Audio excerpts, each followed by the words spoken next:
We've heard from his family already, as well as some friends. We also gained from that interview in terms of learning that he was a prolific rugby player as well, and that we are learning that he also played for the Jaguars Rugby Club. Onwhinne Hindley is the vice chair of the Jaguars Rugby Club. He joins us now live. Onwhinne, thank you very much indeed for coming on. Thank you. All right. When you heard about the news that Lindani Myeni was killed, your reaction, first of all? It's just been an emotional time for the club and for members in Durban, the rugby fraternity in Durban, KZN Rugby Union, and all the members of the Jaguars Rugby Club as well. So it's been a very emotional time for us. Lindani was a very, very well-known rugby player here in KwaZulu-Natal, hailed from George Campbell School, and obviously played for Jaguars, and was a very well-known guy, well-respected and quiet person. Never ever got into any trouble as far as we know. So it comes as a big, big shock for us, yes. It is a sad situation that we are learning more about this prolific rugby player under these circumstances. Nevertheless, tell us more about him as a rugby player, as a person who played for how long for Jaguars Rugby Club, first of all? I think he played about two or three seasons for us. Not too really clear on it. But yes, he did play 2 or 3 seasons for us. He was a flank. And also, as I said, he was a gentleman, very quiet, jokey type of person. And yes, he was like every other rugby player, on the field he's a different person than you off the field. As I say, rugby is a hooligan sport played by gentlemen. And yes, that's what he was. He was a really gentle giant, nice person, yeah. And from your understanding, what led him to move to America?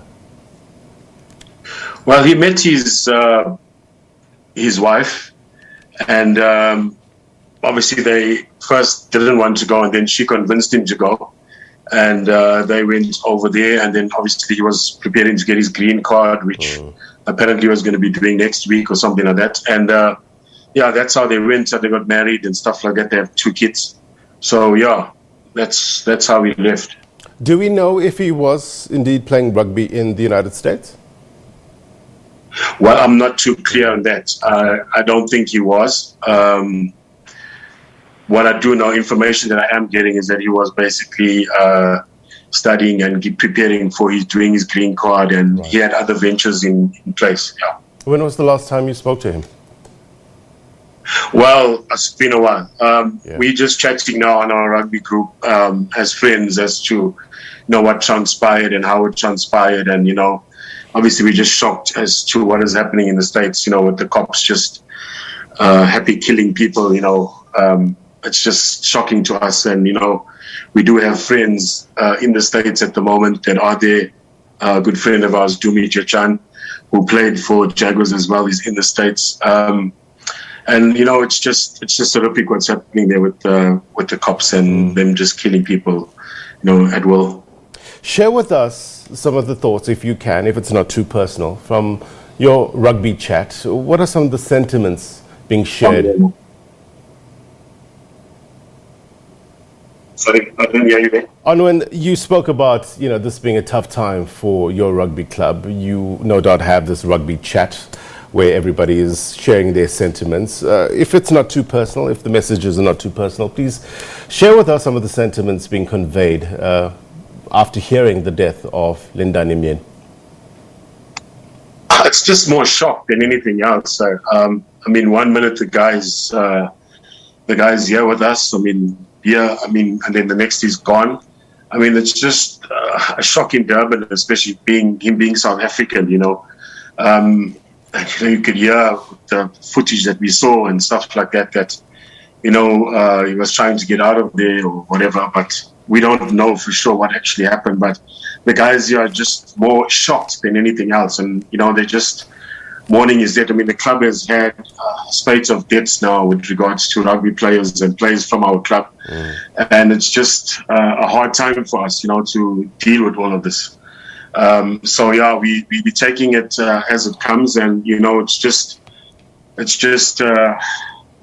horrific. I mean, everybody. I mean, I'm speechless as it is at the moment, but yeah, it's just one of those things that we have to deal with.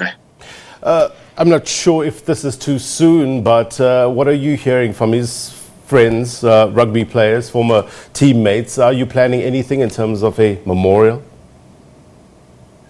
Yeah, I mean, we have a big memorial plan for about 4 of our rugby players now, including him, and especially the famous presenter Kaunda as well. He was part of our club as well. So with all of these deaths that have been happening, we're planning a huge memorial, and it's going to be a big one at the rugby club. So it's just heartbreaking for us to lose our members like this, and especially in this way. So it's something that we obviously dealing with as a club and as a province, Natal Rugby Union. And obviously we will get back to his family and, pass our condolences as soon as we can, and especially to the other people that have passed as well. But the memorial is going to be set by Clinton Isaacs. We're working on a date, and yeah, it's going to be a big one that we have to do. No doubt it's a tough time for you guys. It's a tough time for his family as well. I guess it's just memories that we are left with, isn't it? And we wish you well. We wish your teammates well. And, I heard this before, and I think it rings true as well. With regards to the memories, may a smile come to your lips before a tear comes to your eyes as we celebrate Lindani Myeni's life and times. Onwhinne, be well. Thank you very much. All right, that was Onwhinne Hindley, Vice Chair of the rugby club, the Jaguars. They're just giving us some better insight into the life and times of Lindani Myeni.